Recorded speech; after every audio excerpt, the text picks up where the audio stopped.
Si ton apparence et ta qualité de vie se dégradent lorsque tu es en couple avec un homme, je suis désolée de te l'annoncer, mais c'est pas le bon pour toi. En 2024, tu vas glow up et parfois, une de ces étapes essentielles pour glow up, c'est de quitter ton mec. Ce que je remarque chez beaucoup de femmes, c'est que ce qui les empêche de réellement accomplir leurs rêves, mais aussi glow up physiquement, ça va être la personne avec qui elles sont en couple, l'homme avec qui elles sont en couple, qui tout simplement les tire vers le bas. Et en 2024, cette année, on arrête d'accepter le minimum syndical, on accepte uniquement les personnes dans notre vie qui vont nous apporter quelque chose de plus que ce qu'on peut s'apporter nous-mêmes. Depuis quelque temps, on entend parler d'un phénomène qui secoue tout Internet et surtout TikTok, le boyfriend air. On voit des femmes se plaindre que dès qu'elles vont chez leurs copains, elles vont avoir les cheveux qui deviennent gras, la peau avec des boutons et aussi globalement qu'elles prennent moins soin d'elles. En France, ça a été un petit peu transformé et réinterprété comme quoi ça serait le fait de faire des câlins avec ton copain qui te donnerait des boutons et les cheveux gras et qui t'échevelerait. Mais le phénomène de base aux États-Unis, tel qu'expliqué dans les vidéos, c'est que vraiment le fait de dormir chez leurs copains, rien que d'être dans l'appartement de leurs copains, va les rendre laides. Je suis désolée, mais si c'est le cas, tu es en couple avec un crasseux. Si tu as des boutons, c'est parce qu'il ne change pas ses draps, parce qu'il n'aère pas sa pièce. Et ça peut aussi être le fait qu'il n'est pas du tout bon pour toi et qu'il te rajoute du stress dans ta vie, mais ça on va en parler après. Et à l'inverse, on observe un phénomène qui a été nommé il y a quelque temps le girlfriend effect, comme quoi les femmes montrent que leur homme a glow up en leur présence, qui depuis qu'ils sont en couple avec elles, ils vont avoir un meilleur style vestimentaire, ils vont devenir plus musclés, prendre plus soin d'eux, tout simplement être plus beaux en général. Et cette année, il faut vraiment que tu arrêtes de perdre ton temps à essayer de construire un homme. En fait, tu n'as pas à prendre un homme laid qui ne sait pas s'habiller, qui ne s'entretient pas, qui ne sait pas faire le ménage, ou alors qui est pas galant, qui n'a pas de travail, et à le construire. Si tu fais ça, tout ce qu'il va faire, c'est une fois que tu l'auras construit, il va te quitter pour une femme qui, elle, sera déjà construite et saura sa valeur au lieu de gaspiller son temps et son énergie à construire un homme comme si c'était sa mère. C'est bien connu que dans les relations homme-femme, l'homme bénéficie beaucoup plus de la relation hétérosexuelle que la femme, même si on essaye de nous retourner le cerveau, comme quoi ça serait nous qui forcerons les hommes à être avec nous, que eux nous feraient une fleur en se mettant en couple et en acceptant d'arrêter de coucher à droite à gauche pour être avec nous. Puis toute cette idée comme quoi les hommes, franchement, ça serait une souffrance presque pour eux de se marier, qu'ils se brideraient et que du coup ça serait vraiment une fleur qui nous ferait en nous demandant en mariage. Et que du coup ça serait les femmes qui couraient après le mariage alors que ce n'est pas du tout le cas parce que l'homme bénéficie beaucoup plus du mariage que la femme. Il y a plusieurs études qui montrent que les hommes mariés vivent beaucoup plus longtemps et avec une qualité de vie bien supérieure, qu'ils gagnent également bien plus leur vie, alors que l'espérance de vie des femmes mariées diminuerait à cause du fait de faire des enfants, de devoir s'en occuper toute seule, de devoir faire la girl boss en travaillant tout en ayant environ 7 heures de plus par semaine de charges à assumer en plus. Et oui, rien que le fait d'être en couple avec un homme te rajoute 7 heures de travail domestique et de stress par semaine. En fait, les femmes sont la source de la vie. Les femmes sont la source de la vie, par défaut, elles vont donner, elles vont construire, elles vont donner de l'énergie. Sauf que quand ce que tu apportes n'est pas compensé de l'autre côté et que du coup tu acceptes une relation 50-50, que tu acceptes un homme dont la vie n'est pas construite, que tu acceptes un homme qui n'est pas indépendant et qui n'est pas capable de t'apporter une juste compensation pour ce que tu apportes à la relation, tu vas finir drainé. Et ça va avoir des répercussions sur ton physique, c'est pour ça que je dis que ton copain te rend laide. Être avec un homme qui n'est pas dans son énergie masculine saine, qui n'est pas dans son énergie provider, à prendre soin de toi, ça n'a pas forcément à être uniquement en termes monétaires. Bien évidemment, ne pas faire 50-50, mais ça va aussi dans le sens de t'apporter l'amour suffisant, t'apporter le soin suffisant, ne pas te rajouter une charge déjà. Quand tu es dans une situation aussi pourrie que ça, tu vas être complètement déconnecté de ton énergie de réception. Tu vas être déconnecté de ton énergie féminine, tu vas donner, tu vas être dans le faire, tu vas être dans rajouter des choses sur ta to-do list parce que monsieur ne sait pas les faire, ou prétend ne pas savoir les faire. Je vous invite à aller voir la vidéo de Dairing Tia sur l'incompétence stratégique qui était très intéressante. Si comme moi, t'as grandi avec le féminisme girl boss des années 2014, 2010, etc., tu as cette idée comme quoi il faut que tu aies une carrière accomplie, que tu fasses ton propre argent, que tu fasses 50-50, tout en pourtant ayant potentiellement une vie de famille, tout en prenant soin de toi, tout en étant belle, etc. Mais les deux ne sont pas forcément compatibles, ça rajoute énormément de charges.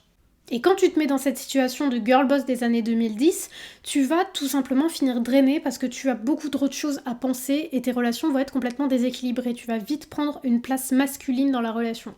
Alors que monsieur vivra sa meilleure vie à être détendu parce que toi tu vas faire plus de tâches ménagères que lui, tu vas prendre soin de lui, il va avoir une superstar porno chez lui gratuitement. Bref, ce n'est pas du tout équivalent. Donc si tu te trouves laide ou fatiguée, c'est un signe qu'il faut que tu te reconnectes à cette énergie de réception et que tu sortes un petit peu de cette énergie du faire. Tu es trop généreuse et tu donnes trop. Reconnecte-toi à toi-même. Chaque jour, on nous rappelle qu'on n'aurait absolument aucune valeur à part notre cul dans la relation et que du coup, les hommes nous feraient une fleur en étant avec nous, que c'est pour cette raison pour laquelle faire 50-50, ça serait être une michto parce que qu'est-ce qu'on apporte d'autre à part notre cul ? Qu'est-ce que tu apportes à la relation alors qu'on apporte constamment notre temps, notre énergie, qu'on est dans un véritable don de soi, sans parler du travail gratuit qui est effectué à la maison, sans parler du fait que quand tu veux une famille, c'est littéralement toi qui vas le faire. C'est pas monsieur qui va devoir s'arrêter, c'est pas monsieur qui va avoir 9 mois un ventre énorme, c'est pas monsieur qui va devoir allaiter son enfant, c'est pas monsieur qui va s'en occuper la majorité du temps, mais par contre c'est monsieur qui va pouvoir partir s'il n'a pas envie d'assumer son rôle de père. Et quand t'es dans cette énergie, tu vas chercher à prouver toujours plus. Tu vas chercher à prouver en permanence ta valeur et donc t'es complètement déconnecté, t'as plus confiance en toi parce que t'es tout le temps à vouloir prouver. Et quand on cherche à prouver, c'est qu'on n'a pas confiance en toi. Si t'avais réellement confiance en toi, tu saurais que tu n'as pas à prouver ta valeur dans la relation.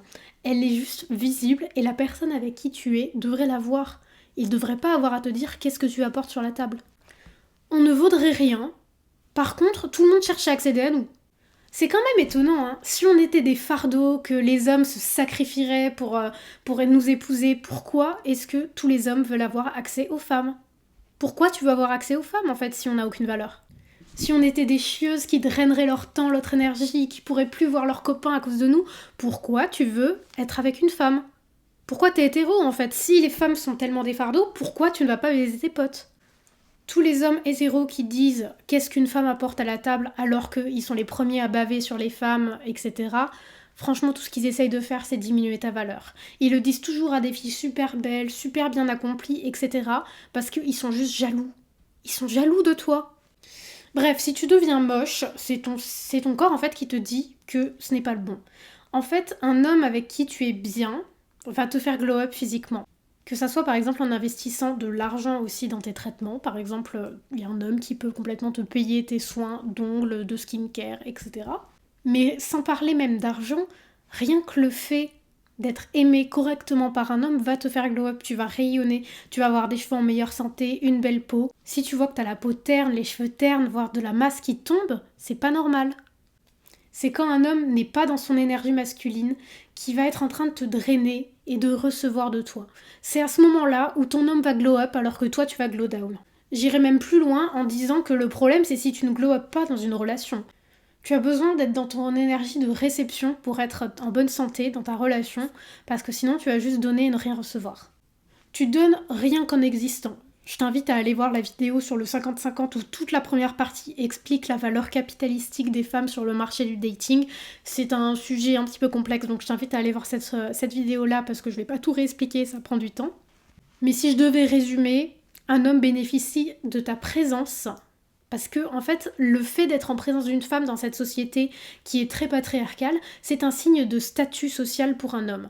Quand il est à côté d'une belle femme, il va en bénéficier. C'est aussi pour ça, mais ça sera un autre sujet de vidéo, que je pense que c'est pas forcément bien d'avoir des amis hommes parce qu'ils bénéficient de toi et après beaucoup vont se retourner et essayer d'être avec toi et t'avouer leurs sentiments et comme ça ils auront eu à faire zéro effort de drague parce que soi-disant vous étiez amis. Alors qu'en fait c'était juste une phase de dating sans que tu t'en rendes compte. La présence d'une femme est un signe de statut social, c'est pour ça que tous les hommes riches aiment avoir une jolie femme à leurs bras. C'est un signe de succès. Je pourrais faire une vidéo sur le sujet de pourquoi je pense que avoir des amis hommes n'est pas une bonne idée, mais en attendant, si tu comprends l'anglais, tu peux aller voir la vidéo de Manifestel à ce sujet que je vais te mettre en barre d'infos. Le phénomène Toxic Relationship Face. En gros, le fait que tu as un visage qui est visiblement drainé quand tu es dans une relation qui est malsaine et où tu es malheureuse. C'est pas forcément une relation malsaine, hein, comme je l'avais dit dans plusieurs vidéos, ça peut aussi être le fait dans une relation où t'as pas clairement exprimé tes critères. T'as pas clairement expliqué tes besoins et du coup t'es avec une personne qui ne te correspond pas parce que tu voulais faire la cool girl qui n'a aucun besoin et aucune attente. Être avec le mauvais homme pour toi te rendra laide dans absolument tous les cas. Quand on voit le nombre de femmes qui sont absolument magnifiques, mais qui ont l'air drainées. Dès qu'elles se mettent en couple, elles ont l'air drainées, elles ont le visage littéralement qui s'affaisse, elles ont les coins de la bouche qui sont un petit peu affaissées, elles vont avoir cette ride qui commence à se marquer.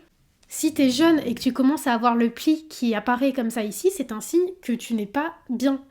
Encore une raison d'avoir des critères stricts parce que c'est hors de question déjà de souffrir dans une relation, mais en plus de devenir moche à cause de cet homme nul. Être dans une relation où tu es malheureuse ou insatisfaite, ça va te tirer les traits du visage vers le bas, ça va te créer des douleurs de stress dans le bas ou dans le haut du dos, des grosses tensions, notamment dans la nuque.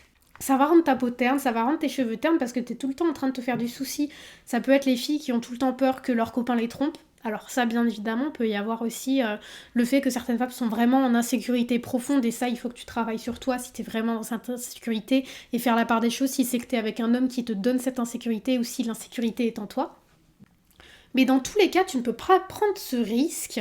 En fait, c'est juste pour ton bien-être mental et physique, c'est important d'avoir des critères et de te protéger de cette façon-là parce que ton corps, ton âme, ton esprit, ta santé, tout va en pâtir. Le stress rend moche dans absolument tous les cas, que ça soit une prise de poids malsaine, je ne parle pas du fait d'être en surpoids naturellement, je parle vraiment du fait que tu vas prendre du poids de stress. L'apparition d'acné qui n'est absolument pas hormonale, les traits tirés vers le bas, des rides qui vont apparaître à certains endroits, les cheveux ternes et fragiles.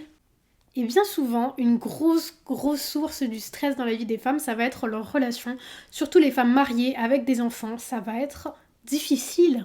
Quand t'as pas bien choisi ton homme, ou quand tu n'as pas établi tes critères comme il fallait, tu vas te retrouver extrêmement stressé, extrêmement drainé, parce que tu vas devoir te retrouver à littéralement devoir t'occuper de tes enfants plus ou moins toute seule, et en plus devoir t'occuper de ton mari parce qu'il n'est pas capable de s'autogérer ou il fait semblant, incompétence stratégique. Les causes principales de ce stress qui va te rendre laide, ça va être la charge mentale, la gestion des enfants quand ce n'est pas partagé équitablement et quand il fait de l'incompétence stratégique en faisant semblant de ne pas savoir changer une couche, d'oublier de récupérer les enfants à l'école. Les problèmes financiers s'il est pauvre, c'est pour ça que je dis pas de sortir avec un millionnaire, mais au moins avec un homme stable financièrement, c'est juste pas possible de te rajouter ce stress permanent d'avoir des problèmes financiers au quotidien. Le fait de devoir travailler tout en mettant en mer parce que, encore une fois, il est pauvre, la dépendance affective, l'incapacité des hommes à communiquer, la tromperie, la jalousie, le manque de romantisme ou le fait que tu te sentes négligé. Et la meilleure façon pour toi de glow up en 2024, ça va être de supprimer un maximum des sources de stress de ta vie. J'y crois profondément que c'est pas en cherchant des choses extérieures qu'on atteint le bonheur et qu'on glow up, c'est en supprimant des choses superflues dans notre vie. Comme je le dis souvent, par exemple, trouver le bonheur et sa relation idéale, ce n'est pas en allant chercher un homme bien, c'est en empêchant les mauvais d'accéder à nous. Donc on réduit notre dating pool, c'est-à-dire on va réduire le type de personnes avec qui on peut potentiellement sortir. Et pour glow up dans sa vie, pour moi, c'est pas en cherchant des choses qui peuvent nous apporter du bonheur, c'est principalement d'abord en supprimant les choses qui nous apportent du stress et du malheur. Parce que t'as déjà des choses positives dans ta vie, donc tu vas juste essayer d'éliminer les choses négatives. Tu peux ajouter tout le positif que tu veux, si tu ne supprimes pas le négatif, tu ne réussiras ni à glow up ni à être heureuse. Une des façons les plus efficaces d'éliminer ce stress dans le cadre des relations, ça va être de savoir ce que tu veux. Donc je t'invite à aller voir ma vidéo sur avoir des critères. Mets des limites et des critères. Arrête d'accepter le minimum syndical. Je ne le dirai jamais assez, arrête d'accepter le minimum syndical. Quand tu vois je vois beaucoup de filles être impressionnées parce qu'il a payé le premier date. Juste, il y a eu un date, il a payé le premier date. On ne sait pas du tout comment il se comporte, on n'a pas trop d'infos sur lui, il n'a pas forcément été très intéressant dans le premier date, mais elles vont être complètement en admiration parce que c'est le premier acte de galanterie qu'elles vivent. Mais regarde ça de l'extérieur et dis-toi, waouh, c'est le minimum syndical. C'est vraiment juste, faut que ça soit ta réaction première. Bien évidemment, tu vas être reconnaissante, se dire merci, mais juste ne sois pas impressionné plus que de mesure pour le minimum syndical. Et rappelle-toi que c'est bien mieux d'être seul qu'avec quelqu'un qui te stresse ou qui ne te comble pas. Et je vois d'avance tous les haters, les hommes qui me menacent d'une solitude éternelle. Déjà, si pour toi, c'est une menace de finir seul, c'est que t'as peur d'être seul et donc que tu n'es pas heureux avec toi-même. Donc t'as beaucoup de malheur, beaucoup de tristesse, donc premièrement, guéris ton cœur. Mais secondement, écoutez, moi je suis en couple depuis plus de 2 ans, je suis très heureuse dans ma vie, tout va bien dans mon couple, tout se passe très bien. Et même si ce n'était pas le cas, même si j'étais célibataire, mais je serais très heureuse de finir avec 3 chats plutôt que de finir avec un gros connard. Merci. Vraiment, j'aurais aucun problème avec le fait de finir seule. Écoutez, même si mes critères étaient trop hauts, mais je serais ravie de finir ma vie seule. Je vais vous dire une petite anecdote comme ça tant que j'y pense. Ma mère, maintenant qu'elle est plus avec mon père depuis 15 ans maintenant, elle n'a pas eu d'autre homme dans sa vie. Elle a décidé de rester seule et elle me dit que chaque jour, elle pense à quel point elle est soulagée, à quel point elle est heureuse d'être seule avec nos 2 chats.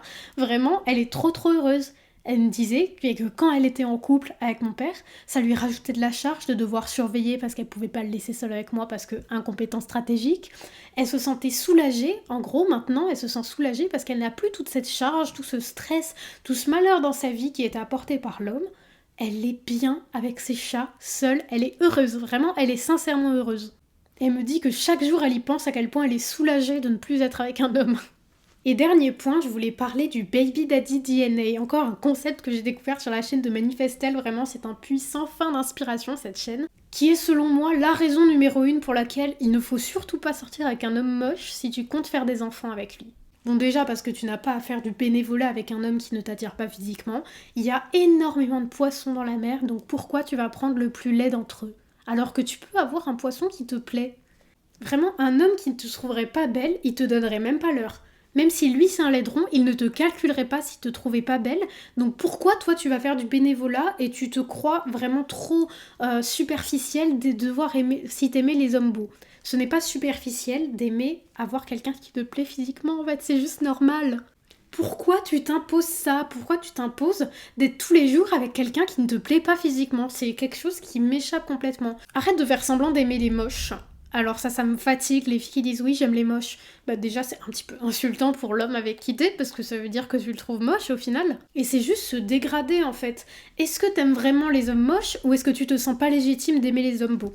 Réfléchis 2 secondes. Ce n'est pas superficiel, c'est juste que les hommes nous martèlent le crâne comme quoi on serait trop superficiel, rien que parce qu'on demande des hommes un petit peu grands. Alors que eux, bref, leur critère, on va pas rentrer là-dedans. Mais c'est juste pour nous faire accepter le fait que eux ne fassent aucun effort sur leur apparence.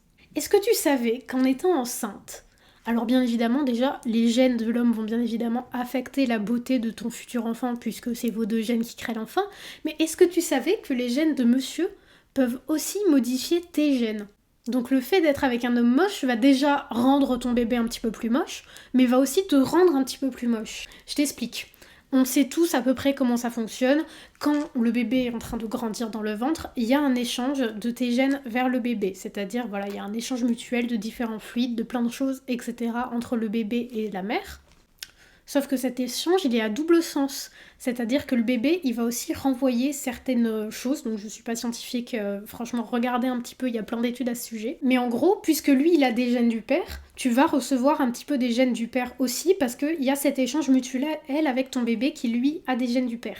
Donc déjà, ça peut affecter ta beauté, mais ça peut aussi créer des problèmes immunitaires, des maladies, parce qu'il y a un échange.